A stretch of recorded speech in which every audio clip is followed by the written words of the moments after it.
Well, thank you as always for spending your valuable time here with us. We do appreciate it and always try to give you lots of value. And today should be no exception. I'm your host, Cindy Watson, and today we're going to be talking with Courtenay Shipley about negotiating retirement for yourself and for employees. Welcome, Courtenay. It's so great to have you here. Thank you. It's so great to be here. I'm really excited. Yeah, I think this will be an interesting conversation. For those of you who may not know her, Courtney's the founder and chief planologist, which I love, of Retirement Planology. She not only offers her clients expertise in investment analysis, plan design, and employee education, but she actually helps leverage employee benefits in a way that supports business goals too.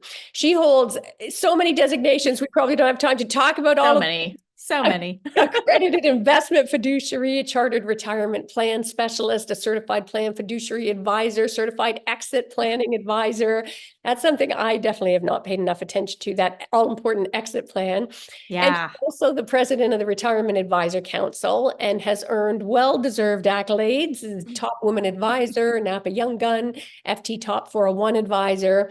So why don't you kickstart us off, Courtney? Tell us, how did you come to do this kind of work? Oh my goodness. Not the traditional route at all. I was a music major in college and did not, didn't have a very good idea about my career path Yeah. after college. And so I took a job and it was in insurance at the time, and retirement plans was the other thing that we also sold. And I loved the retirement plan side of things, the investments and helping people make sense of some really complex things that seem unapproachable.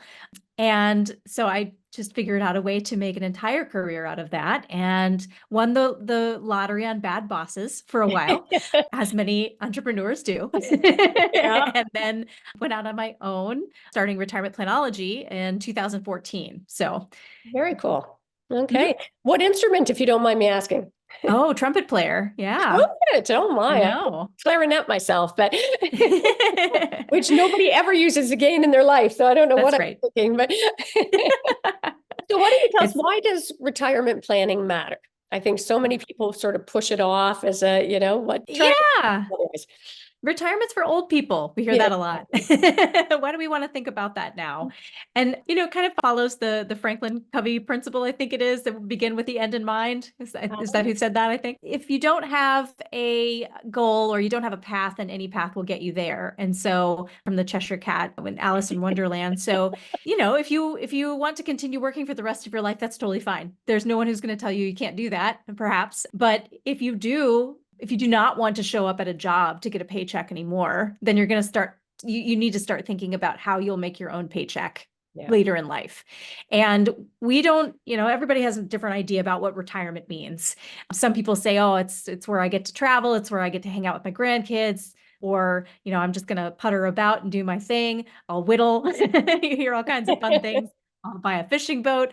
And retirement really does mean something different to everybody. But what we settled on when we do our enrollment meetings is that it's the luxury to decide how you spend your time later in life. I And love so it's all about having those choices in place, right? And being able to do what's right for you at that point in time. Yeah, I love that. That's a beautiful framing for it. And it's interesting, as you're saying about, hey, if you want to work forever, that's your choice. I think sadly, a lot of people end up being sort of forced to work much longer than they want to because they didn't have a retirement plan in place. And Sure. I'm seeing that a lot now where you've got, lawyers and adjudicators and people who are long past the point when they thought they'd be working because they got used to a certain lifestyle and had Mhm. no retirement plan in place. So what That's are right. some of the key components that should be considered when creating retirement plans?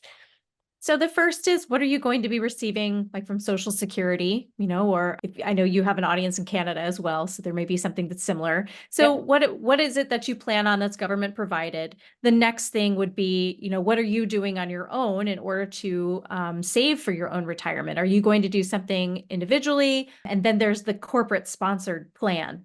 Yeah. And that one is where if you are the practice leader, probably have a lot of control over how that plan gets designed and Yeah. set up and how you use it. So especially if you're one of the partners. So those are the three components to it. And some people will take a non-traditional approach and say, well, the value of my business is also going to be considered as part of that because I intend to sell it at some point. So there's some different things that you can put into play when you're looking at your whole picture. But the most important thing is that you're just taking a step back to see what could be in that picture. Yeah. And what are like doing, because when you'd mentioned about as well, if you are the partner or, you Mhm. know, for the entrepreneurs out there listening as well, Yeah. if you are the partner or the business manager or owner, what are Mhm. some of the components that they need to be considering about, you know, having retirement plans for its staff? So a retirement plan serves several different functions. One is that it's an attraction and retention tool. You're not going to get good staff members if they can go somewhere else and have a better benefits package, and retirement happens to be part of that. Yeah. The second is on the tax savings. Everybody gets tax savings if they are contributing to their retirement plan in some form or fashion. And so that's important for the partner, you know, for planning purposes of their own tax planning. The third part would be, how do you want to reward your staff, or how do you want to ensure that they do stick around? And that might be profit sharing. You know, how are you incentivizing them to help bring business in the door or help get business done? And so you may have different tiers of employees who are in charge of moving the needle in different ways. And the retirement plan can be a nice piece that helps to reward that Yeah. and drive the right behaviors. Have you seen a different sort of, you know, post-COVID, we heard a lot of talk about the great resignation and Yeah. the reset, and things did seem to get more competitive. And I think Mhm. there's also a shift with a lot of employees where people reprioritize what they want out of life. So have you seen an impact on that for employers to need to step it up a little bit more? I have, yes. There was a lot of uncertainty around that time. And so we did see some employers pull back on their matching or really exercise the word discretionary, which meant you know, they had the choice to decide if they put any matching or any profit sharing in the plan at the end of the year. So we've kind of seen that come full circle. Now everybody's back looking at, you know, profitability nice and closely so they can see if they can retain those employees a little easier by beefing up the benefits package in some way or another. Yeah, Mhm. it's funny because I get the instinct to have pulled back, but I think a lot of employers made a mistake by pulling back at a time when they should have been offering more to induce so they had the best possible players, right? Yeah. Yeah. Yeah, The other thing we're seeing a lot of is taking inventory of what your staff actually wants. Like you said, people have reprioritized. Working from home is now maybe more important, or that gym membership actually is valuable. yeah, And nobody wants your ping pong table in the break room anymore, you know, or giving an allowance for having a yeah. computer at home or something along those lines. And so we are seeing a lot more interest from employers in trying to survey their employees to see what they find of value, and then realigning how they're spending their dollars on their benefits packages in order to meet those needs. Yeah. And what kind of competition, or well, competition is the wrong word, but what is being offered out on the market today? Oh gosh, we've seen a lot of the very standard stuff, like health insurance, of course, is the first thing that everybody wants to have. The second would be some sort of disability or life insurance coverage for the family. Then you have your retirement plan. And if you have those three pillars in place, those are probably the most important, right? The basics, Yeah. because they are the financial foundation for anybody's financial plan. And then on top of that, then we start seeing more creative things. So it really depends on the industry and what the employees find valuable, but we've seen student loan payback programs where they're bonusing their employees specifically to put money towards their student loans to keep them there working for them. We've also seen some other interesting benefits like discounts through, so we have like a blue collar group that looked at some of their different vendors to see if they could get discounts for their employees on those tools and other, you know, equipment so that they could do their hobbies at a discount. So it's just, you know, creative thinking. You've really Yeah. got to see what they value and then go from there. And it could just be that, you know, you've, in order to entice people to come back to the office, you're giving them free coffee at the shop next door. I mean, it could be anything along those lines. Yeah. Now, I know you are known to speak to the importance of retirement plans needing to be culturally competent. Can you explain what does Mhm. that mean? I think a lot of our listeners may not know what that represents. Yeah, When you think about who you employ, the demographics are important, and making sure that the benefits, specifically the retirement plan, because that's our wheelhouse, aligns with what your employees see, think, feel, do, related to the plan. So if they are of the culture that maybe involves family members in their decision-making process, understanding how they make those types of financial decisions or how they view retirement can really help. So for example, we had a group down on the border of Texas and Mexico. And so there was one group who came in and said, I don't think I need to save for retirement. I'm a really good saver. I saved this much money for my daughter's quinceañera, and I just feel like, why do I need to tie it up into this account? And so we were able to have a great conversation about, the tax benefit, the investing, like how this sits separately, the protections that it has versus just saving in a bank account and earning like a low interest rate. But the information gap there was pretty significant. And it was also just based on like, well, I'm a good saver. This is what I'm able to do. And this is how we save.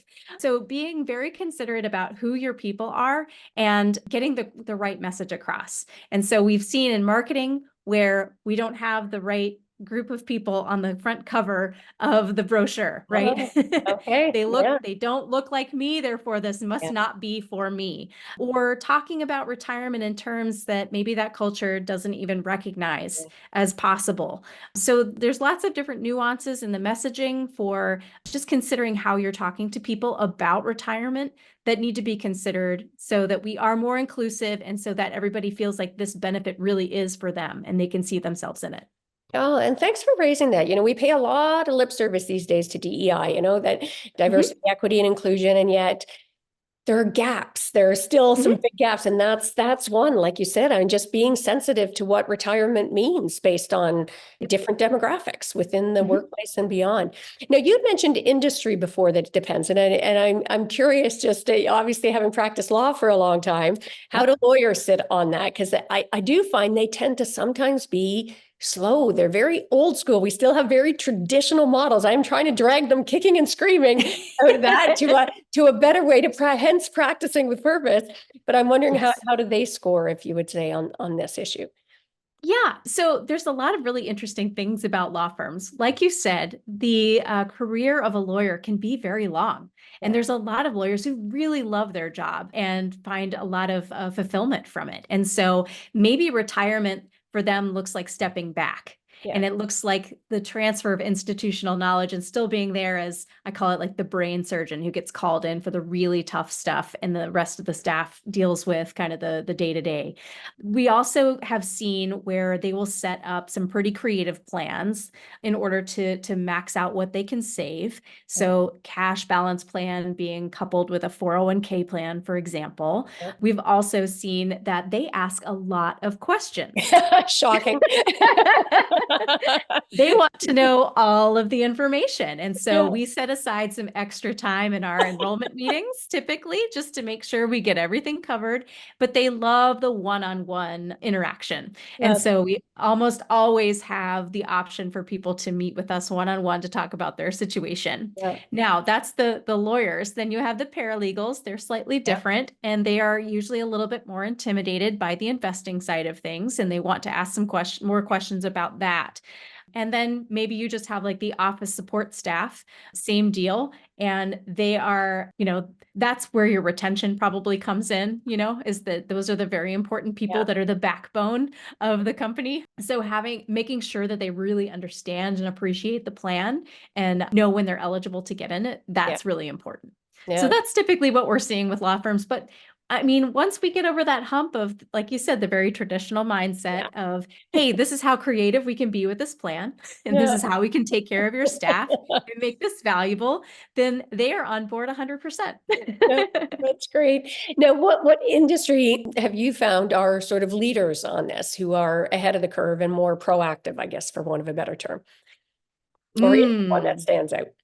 I don't know that there is one that stands out. I think everybody has their own, peculiarities.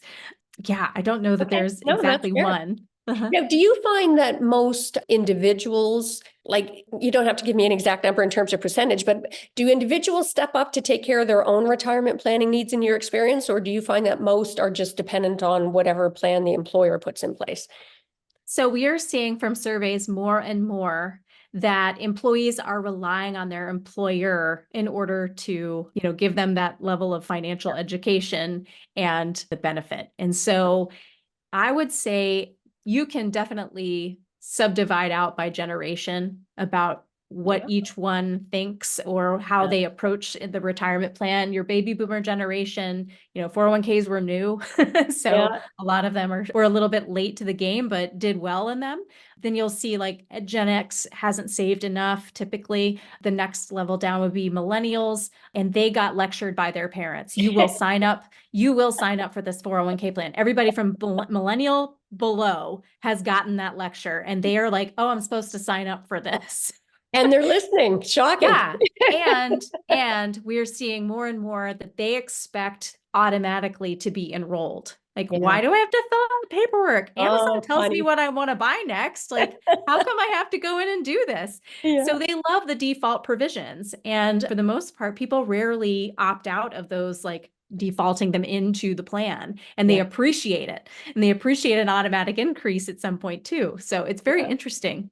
Oh, that's funny. That's great. I love that you had that divided by the generational demographics. I hadn't thought of that, but it makes Yep. common sense as you say it. Now, you had mentioned benefits earlier. What do you suggest people need? What do we need them? I think, that's a pretty obvious answer, I think. But what specifically are you guys recommending? Oh gosh. Again, it comes back to who are you trying to Yeah. retain, and what do they find valuable? Because benefits are only valuable if they're relevant to the person, right? Yeah. In that situation. And Yeah. it's going to be hard to get something that's universally relevant to everybody at the same time. Yeah. So you do have to view some benefits as more like the employee assistance program. It's more point in time, like, oh, we're about to have a child. We love this policy that you have about work from home or maternity leave or things along those lines. And so I think you have to look really hard at who you have and then work backwards from there, because it's really easy to get the traditional ones in place, the health insurance, the life insurance, the disability, the 401k, that sort of thing. But then do you have an older workforce, and do they appreciate retirement more so than some of these other things? Or do you have a lot of young families and maybe offering a college savings program or some sort of matching program like that, where they would find that to be of interest? So those are the types of conversations that you need to be having within, your company about Yeah. what they find relevant. Yeah. And is that what you mean then when you talk about, because I know you sometimes talk as well about how benefits can address employee pain points. Is that what you're talking Yes. about? Like Yes, what do they need? definitely. Mm-hmm. Okay. Yep. Yep. All right. Yep. And what are some of the biggest pain points that you're seeing out there today? Is there been a shift, or again, is it typically dependent on the industry, the demographics within that particular workplace? Yeah, it can vary, but I would say from a national perspective, we still don't have as many retirement plans in place as we need. We Mm. still don't have average savings rates being where they need to for people to be on track to retire on time, based around, sometime around 65, 67. And Yeah. so those automatic nudges that I just talked about a minute ago, where you can set up your 401k or other retirement plan to automatically enroll people maybe at a higher rate than they would have chosen themselves. They rarely opt out, so that could work. The other pain points that we see are, women tend to save less or have saved less than men, simply because they are more likely to step out for caretaking reasons at some point in time. So employers who can maintain that flexibility to allow women time to, more flex time with Yeah. their working hours or other accommodations like that is very helpful and very useful. And also hopefully will drive the retirement savings over time as well. Yeah. And anything we can do to protect ourselves, Courtney, about, like, I know we've had periods where, the market fluctuates and you hear horror stories about people who have saved for had their retirement savings plan in place forever. And then imminently before they're about to retire, everything crashes and they're left with nothing. Anything we can do to help safeguard? Any tips you've got? Well, I think there's a few things. The first is make sure that you've picked a good investment strategy that is based on your risk tolerance, especially when you're, within 10 years of retiring, that you've really honed in on what you're doing and starting to make the preparations Yeah. and focusing specifically on your investment allocation. The second is get some professional help. We have no problem going to a doctor, going to the dentist, getting professional help on things that we don't know as much about. So find somebody that you're comfortable with, that's approachable, that can explain things where you understand it, and get the help. And put this, this is a complex conversation, and most everyone that we know and work with have a lot of moving parts to it. So it's important to get another person's ideas rather than ChatGPT or something like that. The other thing to keep in mind when it comes to investing, it's the long game. Yeah. And when you get ready to retire, sure, you might be 65, but that still means by most life expectancy that you've got another 20, 25, even 30 years to live. My grandfather just turned 100. Oh my gosh, And congrats. he's still kicking it. Yeah, that's awesome. So you have to think about this from the long game. So maybe tomorrow the balance went down, but you're not going to take the entire balance out in one go. Yeah. So you've got time for things to come back. And again, it all comes back to being comfortable with the decision that you've made about the investment allocation, understanding the risk that goes with it, and making sure that you're in the right spot at the right time for you. Yeah. Yeah. Oh my goodness. And let me ask, how do you define success? Like both, I would say, I mean, one of the things I'm on a mission about with this part of the purpose of this podcast is having people reframe how we define success. So I'd be interested in your perspectives on that. Oh my gosh. So, okay. Success with business for me, since I own my own firm, right, is having enough balance and wiggle room to take care of my family and flex back and forth between what our needs are, and also support us financially. So my husband travels quite a bit, my son, my dog, we've got to make sure all those moving parts are covered. So success for me, I have, certain financial goals that I have for where I want to be, but it's really about flexibility, and it's about working with clients that I love and making sure that I'm making impact, and helping people save for their retirement really does make me happy, allowing those people to have those choices later in life. So I would say that that's success. And I would caution anybody to have any measuring stick really, except for the one that you decide on, because when you compare yourself to other people and you get the comparitis going, it's really interesting, because when you think somebody has it all together, a couple of questions down the road, you realize they don't have anything together. And not even comparing yourself to. It's funny, as you were saying that, it just struck me, maybe I've thought of it at some level before, but it really resonated with me. That's the problem we have in school. Everybody's so busy trying to be like everybody else. Sure. And yet it's a guaranteed recipe to have less than you're capable of in life. It's those people who step outside of the box and are willing to decide what life ought to look like for them on their terms, who end up being the biggest successes in life, right? I'm sure Pink was not a traditional kid back in elementary school, right? And she didn't give a rat's ass. So no. She's the best. Yeah, I think that is the advice that they give about running and running marathons is run your own race, right? Don't worry about what everybody else is doing, because you're not trying to catch them. And I want to really put a pin in that for our listeners, because I think we do carry that piece of us from childhood, that constant need to compare ourselves. And I know there are some studies that shocked me and I'm going to probably bastardize how this works, but people were given the choice, if you could make X amount of money that was less than what you actually needed to meet all of your needs, but it was more than all of your contemporaries, would you choose that? Or would you choose an amount of money that was more than what you needed to meet all of your needs, but less than your contemporaries? And staggeringly, to me, a majority of people chose to get less than what they needed, so long as it was more than, than the neighbors, than the Joneses. Gosh. Like, how messed up is that? And I want to really put a pin for our listeners as well, just circling back to something Courtenay said about getting help. I want to make sure we didn't gloss over that, because it's true. We have these weird boundaries in life where we recognize that we need professional help for this or that. What is more important than your financial security and making sure that you have your benefit coverage in place, your long-term retirement needs in place? So I really want to echo what you said about go get the help that you need to make sure that the plan makes sense for you and that all your needs are covered. So, well, and just sort of as we're starting to wind up, you've been great. You talk fast like me. You get lots of information in. For individuals out there who do not have an employer who's providing it right now, what would be the top 3 sort of tips that you would give them, or even just first steps? What would you suggest that they look at right now or do if they don't have anything in place?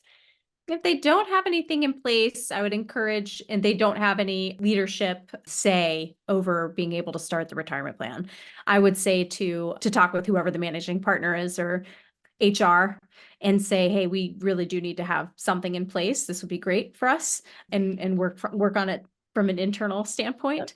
You can always set up your own individual retirement account outside an IRA. There's lots of different ways to invest on your own. So if you don't have it offered through your employer, then definitely do something on your own, because, you know, zero is going to be zero next year unless you add to it. Yeah, if you are in a leadership position and you haven't started a retirement plan yet, then, you know, it's time. People want to save, and I promise that the tax savings and some of the other perks that you'll get from it are going to be worth it in the long run. So engage with somebody like us, and we can definitely help put the plan together, make sure it runs compliantly, all that good stuff. And if you already have a plan, many times employers will set up a plan and then it's like, set it and forget it. It's like, oh, we have that. We started it 10 years ago, and they can grow out of alignment without even realizing it. Your workforce has changed. You've got more employees, you have less employees, you have different employees. And so it's important to be looking at that strategy behind it and making sure the plan is doing what it's supposed to do for the people involved. So that's another place where we come in quite a bit, is to help employers take stock of what they have and just make sure that we can tweak it to fit what they need at this point in their business. I love that. Yeah, and both for employers and individuals. I was surprised when we finally had somebody sit and take a look at, you know, what are the assets we have? What are the liabilities that we have here? Where does that leave us if I wanted to retire next year or in 10 years or in 20 years, right? It was an eye-opening experience. So I definitely encourage our listeners out there to do that. And as you said, even if you've got zero, it's going to be zero to, it's kind of like that expression of planting a tree. When was the best time? 20 years ago. When's the next best time? Today. Now. So you got well, it. I normally like to end by asking, what is one of the greatest mindset shifts that you've had in your life? So Courtenay, it doesn't have to be about this issue at all. Something that just makes you show up differently, think differently about something. What is enough? I think that was a good one. What is enough? And I think especially women entrepreneurs, I've seen this in some of the business groups I've been in, is that we think we just really have to overdo it on our services and just absolutely, you know, treat our clients with white gloves and everything else. And sometimes that isn't what they need. They didn't need quite so much, or, you know, we weren't listening exactly to what they did need. And so I think what is enough is a very important thing, not only in business, but also how big do you want your client base to get, or how big do you want your business to be? How much money do you think you need to make? What do you want your life to look like? What does enough feel like for self-care? What does enough feel like for your family and the time that you spend and the memories that you make? So I think just pondering that for a while has been a huge mind shift for me at times. Wow. That was like, that was a gorgeous mindset shift for me. I thought that was gorgeous. Oh my gosh. And I'm going to get that little clip and be promoting that out there. That's super valuable advice. And it's funny. It reminded me, I'll go have to pull that up. I remember years ago, I had a little epiphany about that vis-a-vis our kids and what we're teaching them, you know, and it kind of ties back to what we were talking about success, right? Like what is enough for success to define? We're so conditioned to push always for more money, more clients, bigger, bigger, bigger, as if that's better. And very few people at the end of life go, oh, I wish I'd taken more time away from my family or vacation time to, you know, it's true. And I'd started to write a little kid's book called Too Much, Not Enough, with just these contrasting images of, you know, even in third world countries where you see kids playing with a soccer ball made out of tied up garbage bag, but such joy, unbridled joy. And here we are in North America with gazillions of dollars of obscene amounts of toys, and I'm bored, right? So that was a beautiful insight. So where can people learn more about you, Courtenay? They should go to the website, which is retirementplanology.com/learn more. I'm also active on LinkedIn, so linkedin.com/C Shipley, so they can find me there as well. Beautiful. And we will make sure to put that in the show notes. Thank you so much. You've had some great insights and mindset shifts here. Really appreciate all of the little golden gems you've dropped for us today, Courtney. Oh, thank you so much for having me. This has been so fun.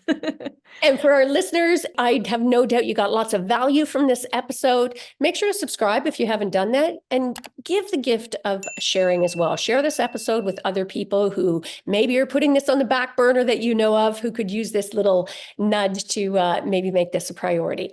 And make sure to check out my other podcast as well, The Art of Feminine Negotiation, and my book of the same name, Art of Feminine Negotiation. And that is a wrap for this episode. So until next time, go forth and negotiate your best life on your terms so you can stop missing out and start getting more of what you want and deserve from the boardroom to the bedroom. Until next time, take care.